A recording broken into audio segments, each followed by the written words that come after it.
Hello everybody, welcome to today's video. Today we are going to talk about how to write great cold emails. Okay? Yes, most of the times we don't even get a response when we write a cold email. But again, we have to stick to 2 or 3 good practices every single time religiously when we write a cold email, and that will only improve our odds of getting that response. Okay? So let us jump right away into the good practices that we need to follow while writing cold emails. And before we jump into the good practices, I want to introduce a concept to you called as KISS. K-I-S-S. That is, keep it simple and short. I want you guys to think about a KISS every single time you write a cold email.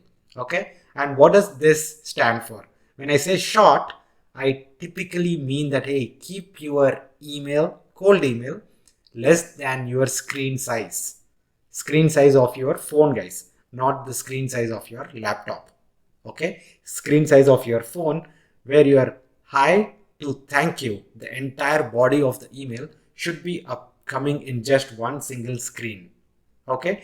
Folks should not be scrolling through the message to read your entire email.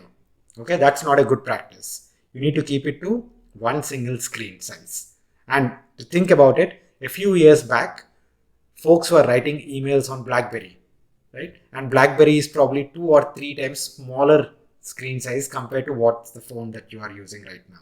So you're lucky you're having almost 2x or 3x of the screen size, but please don't go beyond that. Okay? So that is number one, keep it short. And when I say keep it simple, what I mean is that, hey, don't let your email take 10-15 minutes of others' time. You need to make sure that others are reading the email and also responding to the email in less than 2 minutes. That's a skill that you need to develop.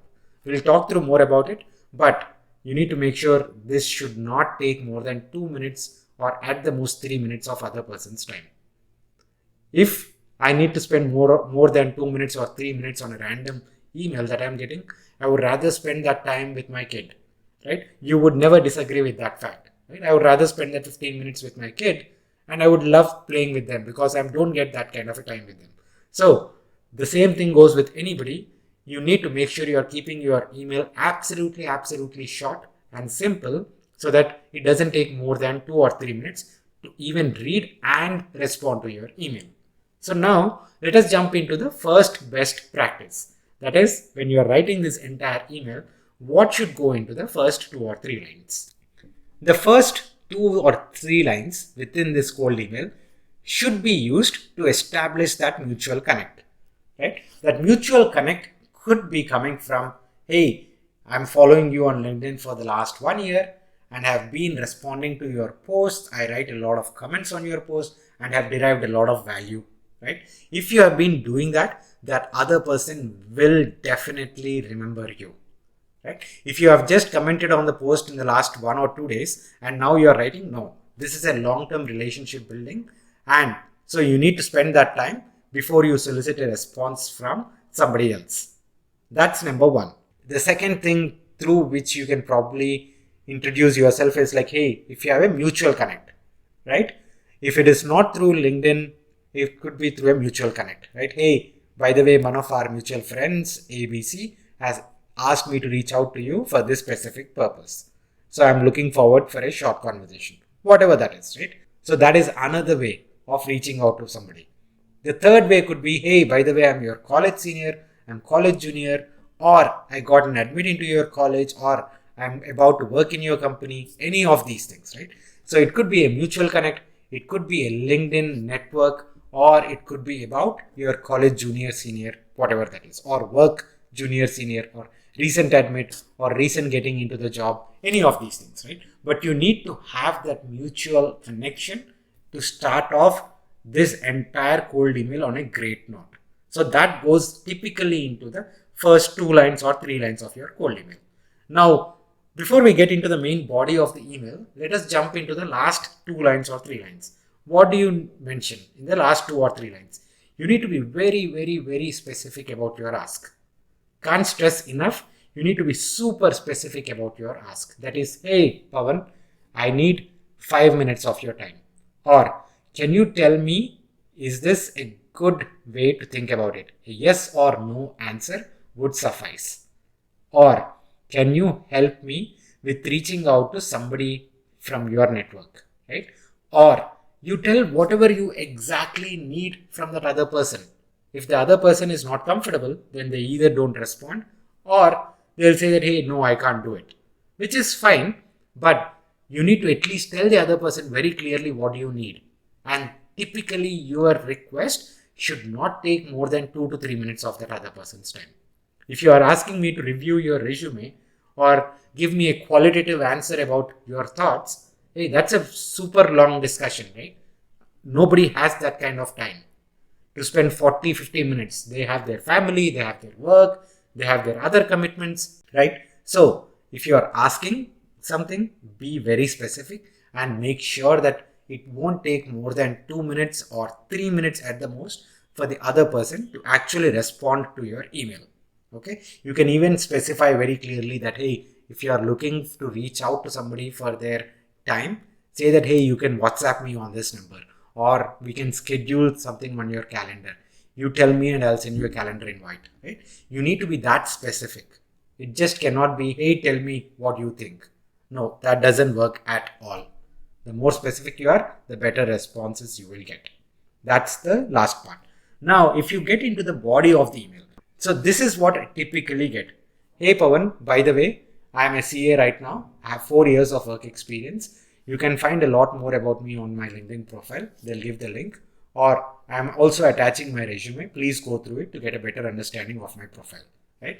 And then on top of that, by the way, I'm thinking right now if I should go for an MBA or MIM. I'm really confused between both the options. And I know you have done a lot of videos on this topic. Can you please help me? How do I pick one? Right? Fair enough question, right? But it will take a lot of time for others to think about each one of these points. If you are giving a link, go click here to identify or learn more about me on my LinkedIn profile. That's it. You are losing that other person, right? Then they go to your LinkedIn profile, then they go to somebody else's LinkedIn profile. And by the time they come back to your message or email, it will be a long time, right? And they won't respond again, right? So you should not give links. Rather, you summarize your entire stuff in 2 sentences. You can say that, hey, I have 2 years of work experience in Visa or MasterCard or Deloitte, whatever it is. And now I'm thinking about taking my MBA or MIM. I have written my GMAT. This is my score. Do you think it's a good option, right? At least you are cutting down one entire read, correct? Then the next thing you should do, ideally, again, is that, hey, by the way, these are the 3 things I've learned about MIM, or my research indicates that MBA is a better option for me because of A, B, C reasons. Done. You're starting off with, hey Pawan, by the way, we are connected on LinkedIn and I have been interacting with you on your post virtually from a very long time and I appreciate the value that I'm getting out of it. 2. At this point in time, I have 2 years of work experience at Deloitte and I have 740, 720, 680, whatever on GMAT. And I'm believing that at this point in time, for me, MBA is a better option than MIM because of these 3 reasons, right? Because of my work experience, because of the placements, and because of whatever, right? Do you agree with my decision versus not? Let me know your thoughts. Simple. Then I'll say that, hey, thank you. Yes, I remember versus not. And now I do agree with your decision that, hey, MBA or MIM, whatever is better than the other option, and your reasons are valid. If not, I'll say that, hey, your reasons are not valid. You would rather think about other things. Right? It's a very super simple email and super simple response. You need to do your own research before asking somebody for help. Right? This is not like spoon feeding activity. Your cold emails don't work like that. That happens in a high school. Or rather, nowadays, it's not even happening in high schools. Right? So you need to take that effort to do the research, to know about the other person, to see what the other person has already added on social media or any other platform. Right? Did these guys write any blogs on their organization websites? Go read about those blogs and say that, hey, I've already done this research. Right? These things will help increase the trust about you to that other individual. So doing these things will help your chances of getting a response from the other individual. There is one other interesting aspect with respect to the entire cold emailing stuff. That is, hey, when do you write this entire email itself, right? What is the timing? If you become desperate, let's say at midnight, thinking about your career, not knowing what to do, you immediately type down that email and send it to the other person. That other person might be sleeping. By the next morning, there are 4 other office emails which come into the priority, right? So it is not about when you feel desperate that you immediately type down the email, but you need to think about, hey, when is the other person most probably going to have some free time, and at that particular point in time I should be hitting the inbox, right? For a consultant, typically it could be a Thursday evening or a Friday evening, right? For majority of the other guys, it could be, let's say, on a Saturday morning or a Saturday evening, right? But you cannot hit with these kind of emails on a Monday morning or a Monday evening. It becomes very tricky because a lot of folks are absolutely immersed in their office work on Monday morning and Monday evening, right? So think about the timing. It is not about when you are desperate, but when is the most probable, most likely scenario that that other person would actually read that email. And finally, right, if you don't get a response, completely fine. You might be doing every single thing in the right way possible, but you still won't get responses a few times because the other person might be hit by 20 other emails at that particular point in time, or there are 100 other things going on in that person's life, right? So you might be doing nothing wrong, but still you might not get that response. So what you need to do, very gently do a follow-up email, right? Say after a couple of days, or after 3 or 4 or 5 days, just drop a gentle reminder saying that, hey, by the way, this might have missed your inbox or your eye, so can you please respond again, or can you please respond, right? So you need to make sure you are timing your email well, and also you are actually doing a follow-up. So guys, I hope these things will help you. Just to take a step back, the first thing we talked about was KISS. Keep it short and simple. I mentioned very specifically what short means, right? The second thing, make sure you are starting your email with a mutual connect, or with, hey, how you are connected with that other person. When you are ending the email, make sure you are talking about what is that exact specific ask. In the body of the email, keep it simple.